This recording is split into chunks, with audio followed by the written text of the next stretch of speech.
আসসালামু আলাইকুম, সবাই কেমন আছেন? তো আমি প্রত্যেক দিনের মতো আবারও একটা ভিডিও নিয়ে আসলাম আপনাদের সাথে। তো আজকে সকাল থেকে কি কি করব না করব থাকবে। তো সবাই দেখতে থাকুন। আজকে সকালে আমরা কি কি নাস্তা করব ওইটাই আপনাদের সাথে দেখাবো। আর সারাদিন তো আছি, তো দেখতে থাকুন। মৌসুমটা কি লয়া তো এখানে আমি প্রত্যেক দিনের মতোই যা করি, আমি কাটা করলাম। এই যে গরু মাংস, তারপর মুরগির মাংস আজকে রান্না করা হবে। আর মুরগিটা আমার বাসুর আর কি পালছিল, ওই মুরগিটা আর কি রান্না করা হবে। তো এখন আমি আলু পেঁয়াজ পেঁয়াজ তো দেখেনি কাটে সারছি। এখন আমি আলু কাটবো। আর আমাদের তো আলু না হলে চলেই না, যেহেতু আমার ছেলে আলু পছন্দ করে, সবাই আলু খায়। দেখবেন মাংস তরকারির মধ্যে কিন্তু আলু না হলে ভালো লাগে না। তো এখন আলু আমি কেটে নিতেছি। আর এদিক দিয়ে আমার ননদ দুধ বাড়তেছিল, ওই ফ্রিজে আসছিল 5 কেজির মতো। তো এগুলা জাল দিয়েছি, জাল দিতেছি। এটা আর কি প্রোটিন বানানোর কথা ছিল, বাট বানানো হয় নাই। যদি বানাইতাম আপনাদের সাথে শেয়ার করতাম। তো এখানে আমি দুধটা ভালো করে জাল দিয়ে নিতেছি, কারণ নষ্ট হয়ে যাবে। যে গরম পড়ছে, ফ্রিজে রাখলেও কিন্তু নষ্ট হয়ে যাবে। তো এখানে আমি একটু ভালো করে জাল দিয়ে নিতেছি। আর কি বলবো, আমাদের বাসায় যদি আমরা কোনো পিঠা বা কোনো কিছু বানাই, এত পরিমাণে আমরা আসসালামু আলাইকুম। দুধ না তো দিলে সবাই কেমন আছেন? সবাই আশা করি সবাই ভালো আছেন। তো আমি এখন কয়টা বাজে দেখি, এখন বাজে 8:32। আর আমি ক্যামেরাটা অন করলাম কিছু কথা বলার জন্য আপনাদের সাথে। আচ্ছা, এগুলো চোখে দেখলাম, যাই হোক, চোখে আলোটা আসতেছে। তো আপনারা সবাই কেমন আছেন কমেন্ট করে জানাবেন। আর কি বলবো, আজকে এত গরম পড়ছে, আমি জানি না কার কাছে কেমন লাগছে, কিন্তু আমার কাছে আজকে ভীষণ গরম লাগছে। আমি এই জামাটা পরছিলাম, ঠিক আছে? তো এই জামাটা চেঞ্জ করে আরেকটা যে টপস টাইপের এগুলো আমি পরছি। আমার এত পরিমাণে গরম লাগতেছে, মনে হয় যে দমটা বাইরে যাবে, এরকম একটা অবস্থা হয়ে গেছে। আর কি বলবো, যে মাথা এত ব্যথা করে। আর এই গরমের দিনটা আসলে আমার মাথা ব্যথা কেন জানি অতিরিক্ত করে, আমি কিছু বুঝি না। সেটা কি আপনাদের সাথে হয় কিনা অবশ্যই জানাবেন। আর আমার ছেলের পরীক্ষা আমি এখনো পড়াই নাই, তো পড়াবো একটু পরে। আমি জানি না আসলে কি দিবে এবার, কারণ আমি ওরকমভাবে আমার ছেলেকে পড়াই নেই।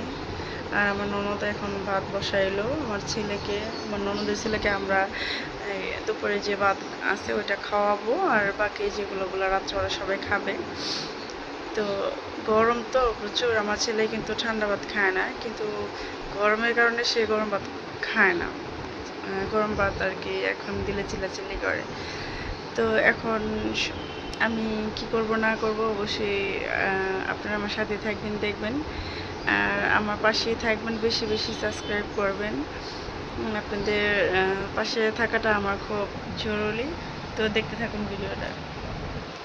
একটা কথা বলতে আসছি, দেখেন কি পরিমাণে গরম লাগে, যে আমি 2টা ফ্যান ইউজ করি। এই যে একটা, আর ওই যে একটা, 2টা ফ্যানই আমার লাগে। আর আমাদের বাসায় মোট কারেন্ট বিল হয় প্রতি মাসে 10 থেকে 8,000 কি 9,000। হ্যাঁ, লাস্ট 10,000 টাকা কারেন্ট বিল আসে। তো আসার কারণ শুধু যে ঘরের কারণে আসে তা না। হ্যাঁ, আমাদের বাড়িতে 3টা ফ্রিজ, দেন হচ্ছে আপনার, তারপর রুমে রুমে লাইট, আর আমাদের 2-3টা লাইট সবসময় জ্বালানো থাকে।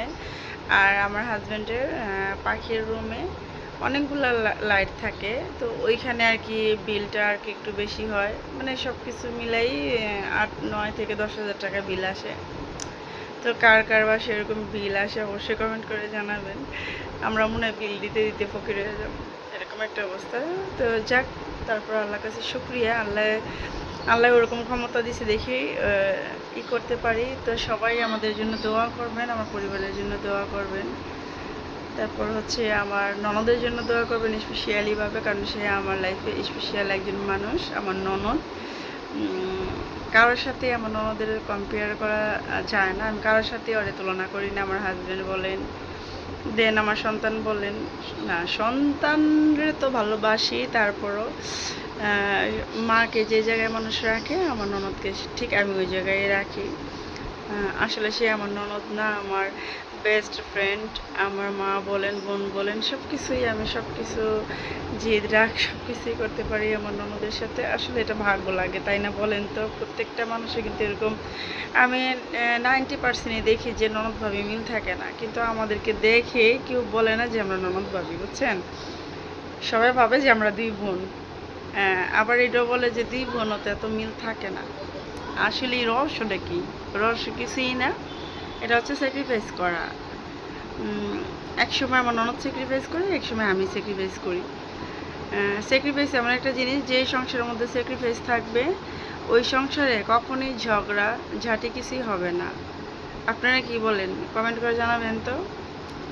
আর আমি এখন আমার ছেলেকে একটু থ্যাতলানি দেই, সাথে আপনারা থাকবেন কিন্তু, ঠিক আছে? আর আপনারা কমেন্ট করে বলবেন যে ওরে কী করা দরকার।